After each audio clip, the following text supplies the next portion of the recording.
Hello Procrastinator, Sam here, and today I want to talk about a management meeting that SEGA Sammy had back on December 14th of 2021. So this was only a few weeks ago. This was released, I think, December 24th, and it's been making the rounds. And I do want to give my 2 cents on it because there is some interesting stuff in here. Now, I'm not going to go over everything because some of this stuff is not related to Sonic at all, and let's be real here. We only really care about the Sonic stuff. So I'm just going to be talking about only the questions that relate to Sonic, because again, there is interesting stuff that I do want to go over and to give my 2 cents on. So with all that said, let's jump right in.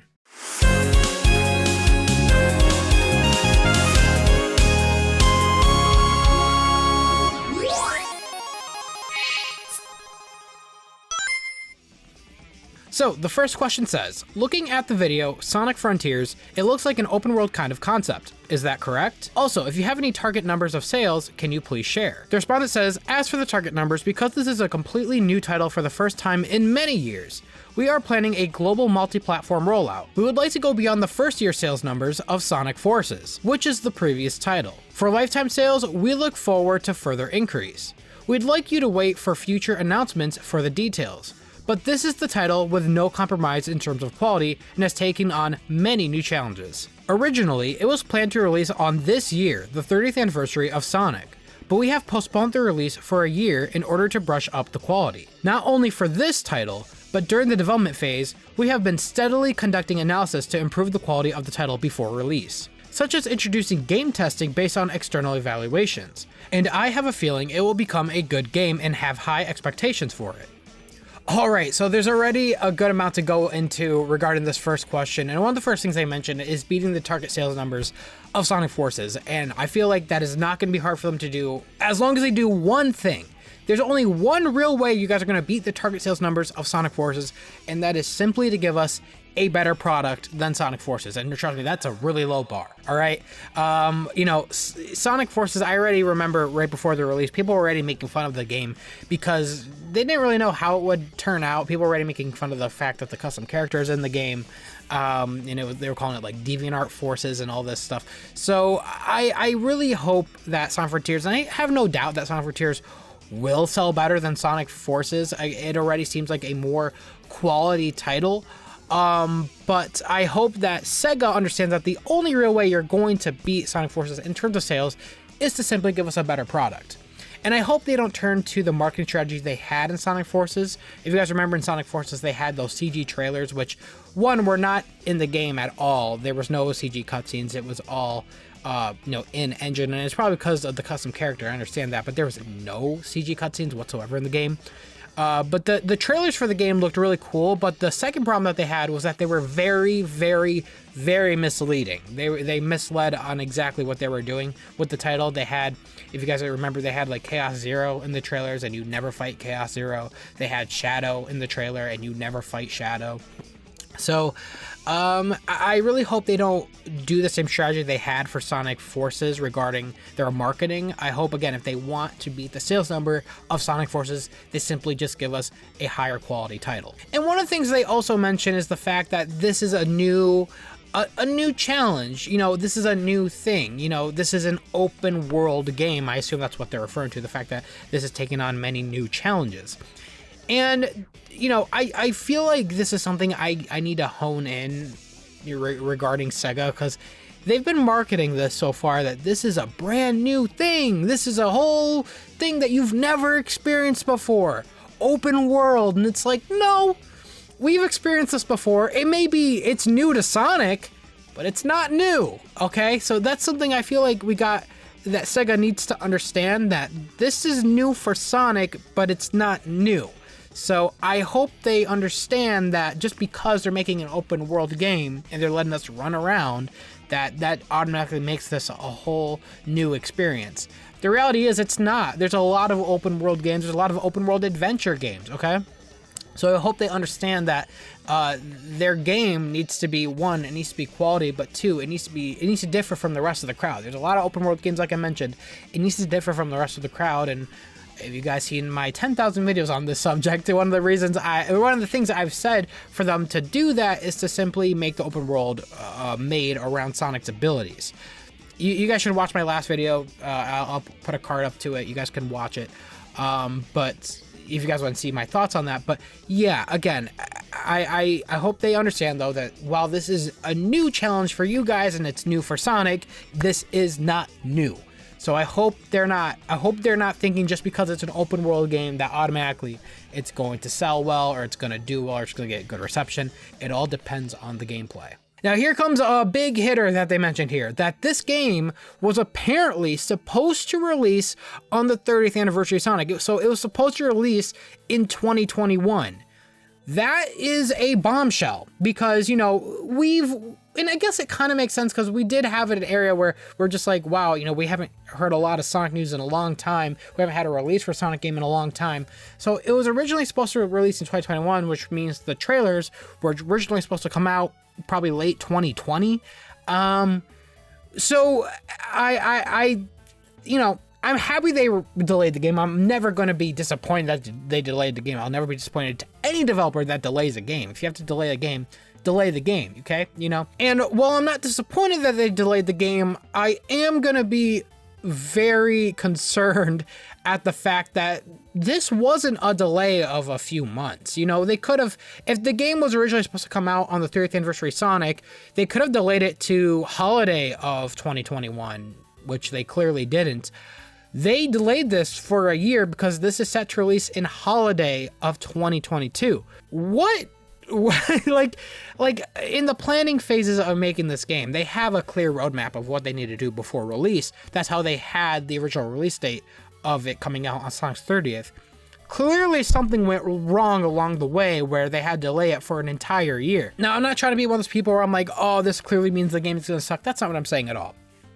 But I am curious on what exactly the team was doing and what went so wrong during the development phase where they're like, no, like this is taking way longer than it needs to. It's going to be, you know, it's going to take over a year longer of development. And my assumption is simply because it's an open world game. It's a bigger game. They're not used to making a game of this scale. And I also hope it's because they've heard the feedback of those playtesters. If you guys heard, you know, we've had those leaks from people that playtested the game, and they were not that enthusiastic about it from what they played. They said the gameplay was pretty boring. It was very button mashy. And they said the world just wasn't interesting. There wasn't a whole lot to do. So I hope that was really the cause of the delay, not so much, oh, we had a problem during this phase. I'm hoping it was so much more, oh, we need to put more in this game to make sure it's a full experience that people would like to play and is worth people's time and money. And again, I hope their way of doing that isn't by padding out the game. Sonic Team has a history of padding out their games when they needed to. Again, if you guys like the Werehog in Sonic Unleashed. Well, again, people like me, I don't really have a problem with the Werehog that much. I don't think anyone will argue by saying that the Werehog definitely padded out the game way longer than it needed to be. Werehog stages were way longer than the modern stages.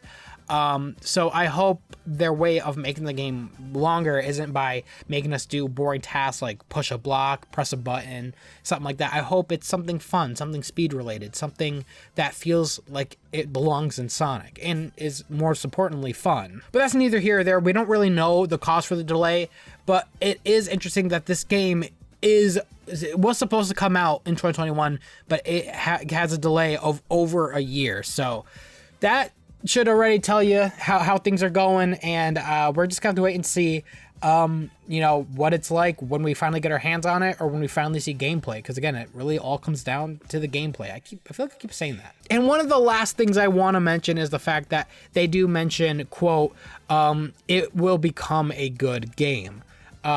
Which again has me believe that whoever is working on this title, Sonic Frontiers, and answered this question for the SEGA Sammy meeting, this could be a translation error. It could just be because I don't think the person answering these probably speaks English natively, but it does sound like when they said become a good game, that was a bit worrying when I read that. I'm like, was it not a good game beforehand and you guys had to delay it so it becomes a good game? Like, you know, that whole thing. So again, I'm not trying to scare anybody. I'm just the wording of that did scare me, and it did make me raise an eyebrow. All right, the next question that we should go into is this one. Can you share the possibility of strengthening the monetization of Sonic IP further in order to increase profits, such as merchandising, movies, and etc.? They respond, in terms of contribution to the profits, we think the game will be the main. We'd like to precede the major new titles for global and multi-platform in-game area.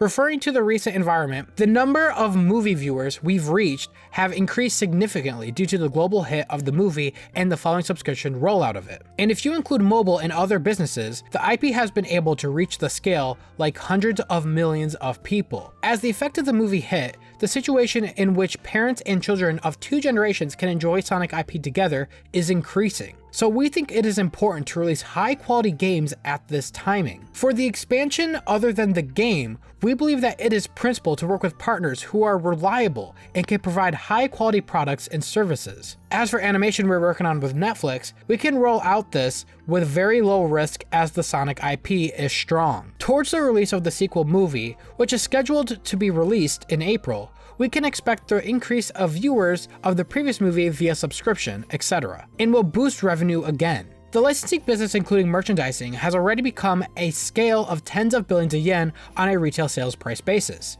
and its rollout in Europe and North America is expanding considerably. On the other hand, we still have a lot of challenges in Asia market, including Japan, so we want to focus our efforts over the next year when we release the new game. Okay, so we have quite a bit for that one too. The first thing they mention is the fact that they want to increase the profit of the Sonic IP. There's no surprise there. Of course they do. They're a company. They want to make as much money as possible. And I actually really like the answer here. Their answer for doing such is, again, by saying they want to release quality games. They want to release games as their main way of gaining profit, and that's good. That's what Sonic is. Sonic is a gaming icon. He's a gaming mascot, so gaming should be the priority regarding how you get your revenue as a game company is by releasing quality games. And this is also something I've been mentioning ever after the release and the success of the first Sonic movie, and the fact that the Sonic movie 2 is on the way. The movie has increased the number of fans engaging in your IP.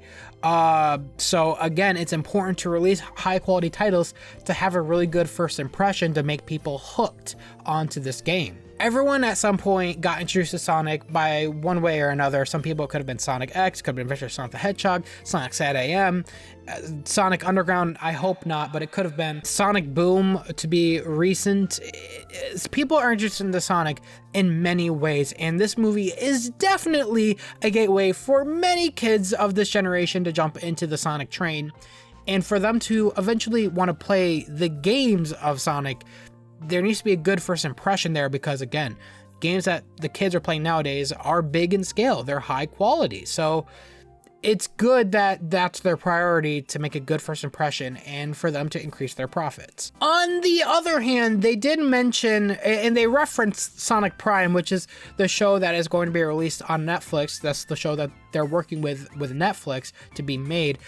And it did sound like they had a bit of a contradiction, because they did say that they can roll this out with very low risk of the Sonic IP. And I'm wondering what they mean by that. Like, does that mean, oh, it could be whatever because it's such a low risk to the IP? I don't know the wording they're choosing for this. And again, I could be looking into it too much, and it could be, again, because that this person that is answering is clearly not native speaking regarding English. I don't know what they mean by this is a low risk to the Sonic IP as the Sonic IP is strong. That worries me. Why would you say that? I feel like everything you release regarding Sonic should be priority. It should be important. Everything. It's a name brand. It is your brand. It is the face of your company. So even something as small as a toy, I understand that wouldn't have the same enough impact, as, say, a TV show, but a TV show is a big deal. Like, this isn't something that is low risk to the IP. That is high. That, like, people on Netflix and subscription services are high. There's a lot of really great shows that make the rounds if it does well on Netflix, or if it's a really good show. For example, Squid Games. Like, that was, a super popular show on Netflix. It was like the #1 show on Netflix for so long. Everyone was talking about it. Sonic can do that. You know, I'm not saying it could be like Squid Games, but I'm saying like it can reach the success if it's a really good show. You guys know I'm an Avatar fan, right? When that show released on Netflix, it was like #1 on Netflix for like a month. And everyone was talking about it. And there was like this huge resurgence of Avatar fans and new Avatar fans. That's why there's new products being released right now. That's why I'm filling up my stuff right now, because they realized, oh my God, there's a lot of people that are really into Avatar still. Let's create Avatar Studios. And that's what Nickelodeon did. After the success of Avatar on Netflix regarding, you know, The Last Airbender and Korra, they made Avatar Studios at Nickelodeon, and they're making new stuff right now because of this resurgence of fans from this show on Netflix. So Sonic Prime is important. It is not a low risk thing. It is a high risk thing, and they should understand that. And that's why they should make it as high quality as possible, because you can make a great impact and again, increase your brand further if the shows are really good, just like the movies. But again, I stress it again, I could be looking too far into it, so let's move on to the next thing. And the next thing they mention is the fact that that Sonic simply just doesn't do well in Asian markets, especially Japan. I don't know if people know this, I've mentioned this before. Sonic has never sold well in Japan. It's never been a high success as, say, like Pokemon or Kirby or anything like that. It's the main demographic of Sonic is in Europe and especially North America. So that's why I always got confused as to why they would make the script in Japanese first and then have it roughly translated to English, and then you'd have weird dialogue choices, or you'd have, you know, weird voice direction for the actors because they made it Japanese first and then they translated it. When I felt like that was weird, because the main audience of Sonic is in North America, so wouldn't it make sense to have the script made in American audiences in mind first and then have it translated the other way around? That was just my thought on it. And it seems like they're doing that now because, again, Ian Flynn is taking the helm for Sonic Frontiers, so they've definitely learned from that. It just depends on how the execution is for that. But yeah, I hope they don't make that a priority. I mean, we're talking about 30 years. It's been 30 years of Sonic just not really having success there. So for them to try now, that's totally fine. I want them to do that. I think it's important to get into that market to further grow the brand. But I hope they don't make it a priority. And I hope they don't neglect the North American audience and the EU audience like they usually do, to cater to the Japanese audience that clearly don't care about the product in the first place. So we're gonna see what they do regarding that, but I did think that was interesting that they brought that up. Okay, the last question I wanted to talk about regarding Sonic is this one. Can you share about your strategy for the repeated sales? Especially how you think about the strategy to pile up the revenue continuously every year. It seems you can earn revenue from repeated sales following the year when you have a number of new titles. However, there is an example of the other company, which is combining pricing and regional strategies to build up profits. I'd like to hear your thoughts on such approach. And this was the answer that they were given. As for the consumer games, the culture of buying a packaged game on the day of release is no longer on the trend. And the penetration of digital sales has made it to a business that contributes to the revenue for a long term. In fact, the year after a new title is released, that title is counted as a repeat, especially if that new title is released at the end of the fiscal year. It will contribute to the increase in volumes of repeated sales the following year. For the pricing strategy, we feel that we are at the point where we need to rethink. For example, for the new Sonic game, we are focusing on quality and spending certain amounts of money on development. We think it is important to maintain the price by maintaining the value of the IP at high level, rather than simply lowering the price at an early stage to increase the number of unit sales. Other point is area rollout. With the advance of digital transformation, it became possible to reach areas such as South America, Africa, India, etc. Where we're previously beyond the reach of our marketing, we are constantly searching and examining how much opportunities each area has. And for the next fiscal year, we would like to increase our revenue based by steadily developing such areas. Okay, so that was a hefty one and kind of a confusing one, but let's go into the main points I want to talk about. So one of the things they mentioned is for Sonic just focusing on quality again. You know, they mentioned the fact that the IP should be treated as high end. And I agree. You know, if you heard one of my complaints for Sonic Forces was that this was a main titled Sonic game. and they released it at $40. And I'm not saying I hated the fact that Sonic Forces itself was $40. I think that game was priced at the level it was at, because it was not a good game. It was not high quality. So they made it $40, but I was bothered by the fact that they were complicit with making a game that was at a $40 value. That was my problem. So to hear that they want to treat this IP as high level by releasing high quality products and then selling it at a higher quality, cost, that makes sense. And that's something I've been asking for. If you guys remember the end of my Forces review, I was literally saying, I don't want a $40 title. I want a $60 title that is worth the asking price. And it sounds like they want to make just that. They want to make a title that will cost full price, that is worth full price, and that actually is high quality, and that's something that people would want. That's great, and I think they should treat the IP as that, because it is high quality. It should be high quality. Again, it is the mascot of your company.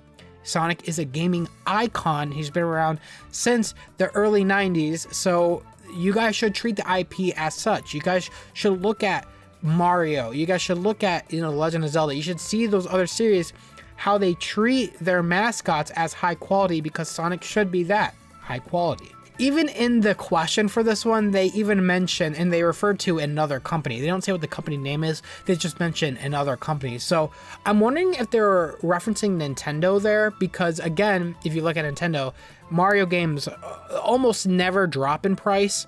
And I'm not saying that's a good thing, but they're always released at full price because it's a Mario game and they're usually quality. Same with The Legend of Zelda.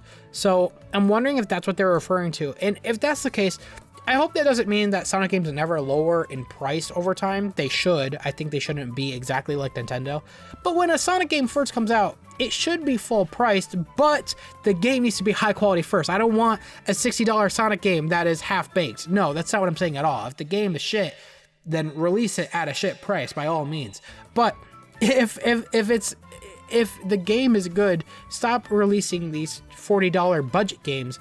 Start releasing $60 or hell, even the $70. I know games nowadays are going for the $70 price tag because of 4K, blah, blah, blah. If you want your game to release at a high dollar value of $60 to $70, then you better make a game that is worth that asking price. All right, that's all I really want to talk about regarding these questions. Everything else was not Sonic related. There was a question on here regarding NFTs though, and I just gotta say, Sega, if you're thinking about doing NFTs, good luck, because I'm not endorsing that whatsoever. If you look at Square Enix right now, they're getting horrible PR for doing that. So don't do it. But anyways, regarding Sonic, we're hearing all the right stuff. We're hearing the stuff that I think we want to hear. We're definitely hearing that they want to make a high quality product. They want to prioritize Sonic as being a high value IP. They're taking into consideration the quality of the game. That's why they delayed it for an entire year. There was some concerning stuff regarding like Sonic Prime, saying it was low risk to the IP. Made me feel like they're probably thinking it's not as important. It shouldn't be priority when it should be. Because again, Avatar is a great example of why it should be priority. Something as serious as a Netflix show. But yeah, let me know what you guys think. At the end of the day, for me, I'm not saying that hearing any of this will raise my bar for the game. I am keeping myself in check this time around. I am not praising this game until I see gameplay, and more specifically until I get my hands on it. If I get to play a demo or something like that, then sure, I'll give my thoughts on it. But until then, I need to see, actual gameplay of this game. I want to know how it plays. I want to see the world. I want to see more how it's designed and how you could move Sonic and traverse him in this open world, because it needs to be fun. And again, I'll have my video on the card on top of my thoughts specifically as to why I'm concerned for Sonic Forces gameplay. So again, please watch that video. I think I did a really good job of explaining myself there. But yeah, that's all I really had to talk about. Please let me know down in the comments what you guys think regarding all this. And again, if you guys haven't already, make sure you guys hit the sub button and make sure you guys hit the bell button so you guys know when I upload. There's a lot of great stuff in the works for this channel in 2021. I did do an update video on some stuff I'm working on. I couldn't give specifics. It's not quite ready yet, but just know that new content is coming. So with all that said, thank you guys so much for watching this video. This is Sam, signing out. See you later, procrastinators.